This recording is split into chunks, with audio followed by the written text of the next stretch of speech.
Good morning students and welcome back in your pre-board examination. Today we will continue our topic self-help groups for the poor in economic subjects.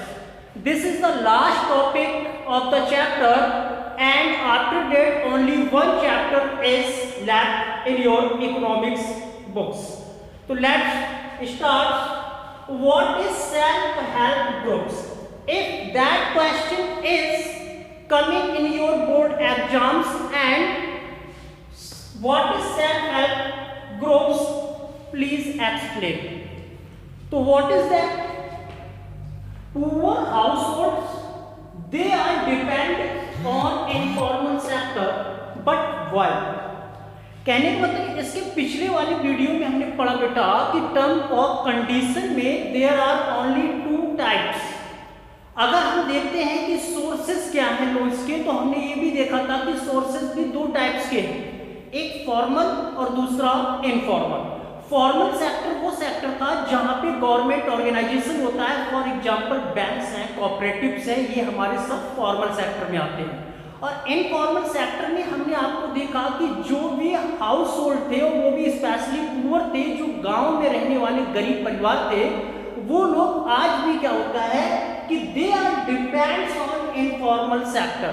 तो informal sector में हमने आपको बताया था कि जैसे money lender हुआ करते थे उस समय, जिसको हम क्या कहा करते थे बेटा, साहूकार. ऐसे उस समय लैंडलॉर्ड हुआ करते थे जिसको हम जमींदार बोला करते थे. तो ये लोग क्या किया करते थे, उस समय लोगों को लोन्स प्रोवाइड किया करते थे, लेकिन उनके इंटरेस्ट रेट इतने हाई हुआ करते थे कि गरीब और गरीब होता जा रहा था. And the poor family are not familiar to the process of banks.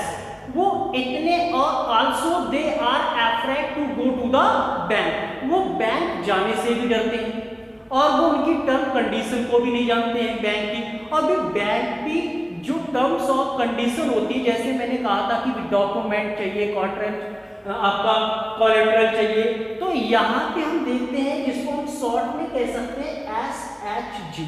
Clear? तो ये जो SHG है, इसमें हमने एक चीज ये देखी कि यहाँ पे इसमें ना तो हमको कोलैटरल की कोई जरूरत होती है, ना ही हमको इसमें डॉक्यूमेंट प्रोसेसिंग की कोई जरूरत होती है. यहाँ पे क्या होता है बेटा कि ये organised themselves into self help groups. एक ये क्या होता है कि कुछ आपस में गांव के लोग ऐसे होते हैं जो आपस में एक अपना समूह बना लेते हैं, उसको हम कहते हैं सेल्फ ग्रुप. अब वो क्या होता है, अब ये जो होता है सेल्फ ग्रुप, ये एक ग्रुप ऑफ 15 to 20 मेंबर्स. तो मैंने यहाँ पे ये साफ लिखा हुआ है यूजुअली नोन पर्सन भी 15 और 20 से ज्यादा भी हो सकते हैं. यहाँ पे हम कम से कम एक संख्या बता रहे हैं कि कुछ 15-20 लोग गांव में ऐसे पुअर हाउस होल्ड होते हैं जो बैंकों से लोन नहीं ले पाते हैं, उनके पास वो गारंटी नहीं होती, उनके पास कोलैटरल नहीं होता, उनके पास डॉक्यूमेंट प्रोसेसिंग नहीं होती है. तो इसीलिए वो एक ऐसा अपना एक HSG बना लेते हैं, स्वयं सहायता समूह हिंदी में कहते हैं इसको. तो इनकी संख्या होती है बेटा 15 से 20 के बीच, और ये ज्यादा भी हो सकते हैं. फॉर एग्जांपल मान लीजिए 20 से 25, 30, 35, 40, जितने ज्यादा मेंबर्स होंगे उतना ही ज्यादा फंड इकट्ठा होगा. अब यहाँ पे कह रहा है कि pool fund bye their self. वो एक पूल बना लेते हैं, जैसे भी 15, 20, 25, 30 लोग आपस में मिले और एक उनका पूल बन गया, चेन जिसको हम कहते हैं, और उस पूल के माध्यम से वो क्या कर लेते हैं, अपनी एक सेविंग कर. फॉर एग्जांपल अगर हम देखते हैं लेडीज जो वुमेन्स होती हैं गांव में, जो अपनी थोड़ी इनकम घर में करती हैं, उसके बाद वो सेविंग भी कर लेती हैं, सेविंग करने के बाद वो अपना एक पूल बना लेती हैं. फॉर एग्जांपल जैसे अभी हमने मान लीजिए 20 मेंबर्स था बेटा, तो 20 मेंबर्स में क्या हुआ कि इन्होंने क्या किया, अपनी एक सेविंग रख ली, उनका भी 50 रुपीज डेली हम लोग इकट्ठा करेंगे. 50 रुपीज तो गांव के गरीब परिवारों के लिए ज्यादा होगा. अगर हम मान लेते हैं कि 50 रुपीज पर वीक को इकट्ठा करते हैं, एक वीक में 50 रुपीज एक लेडीज, तो 20 मेंबर्स में अगर हम बात करेंगे तो भी कितना हो जाएगा, 1000 रुपीज हो जाएगा. और 1000 रुपीज पर वीक कलेक्शन होगा, 1000 रुपए सप्ताह. तो हम देखते हैं कि 4 सप्ताह में हमारे पास 4000 रुपए हो जाए. तो क्या होता है कि ये जो कलेक्शन हुआ, ये जो फंड इकट्ठा हुआ है, अब उनमें से 20 महिलाओं में से किसी एक को जरूरत है तो वो 4,000 रुपए इकट्ठे करके उस महिला को दे दिए जाते हैं, जिससे उसका भी काम चल रहा होता है। और उसमें एक टर्म और कंडीशन भी अप्लाई की जाती है, क्योंकि ये जो ग्रुप्स होता है बेटा, ये ज्यादातर या तो अपने रिलेटिव्स होते हैं, या अपने जो नेबर में रहने वाले वो होते हैं, या अपने फ्रेंड सर्किल के लोग होते हैं, और इनमें सब एक दूसरे को जानते होते हैं।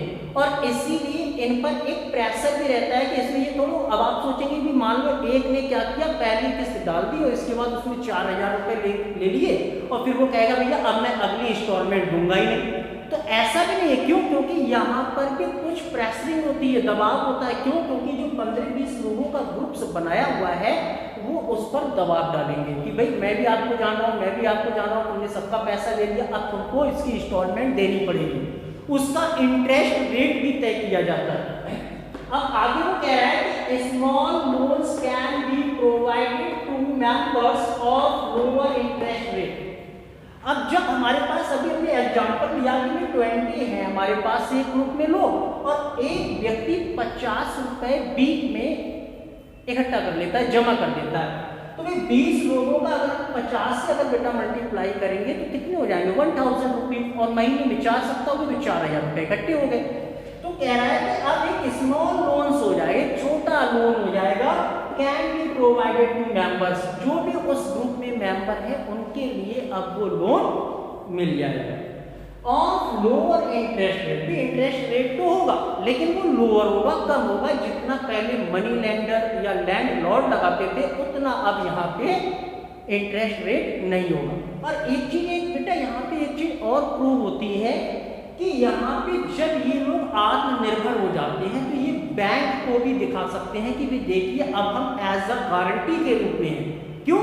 क्योंकि हमने इतने लोगों का एक ग्रुप बनाया है और इतने लोगों ने हम महीने में इतना रुपया कलेक्शन कर लेते हैं, तो आप हमें इस बेस पर भी लोन दे सकते हैं। तो ये जो कंडीशन कहलाती है वो कहलाती है सेल्फ हेल्प ग्रुप्स। और ये किसके लिए? गरीब लोगों के लिए। अब आज की डेट में तो अब कोई भी इसको कर सकता है। अब जैसे ये भी क्वेश्चन था कि वाई, ये क्यों हुआ, इसके रीजन क्या हो सकते हैं कि भाई आज जो SHG बनाया गया ये क्यों बनाया गया?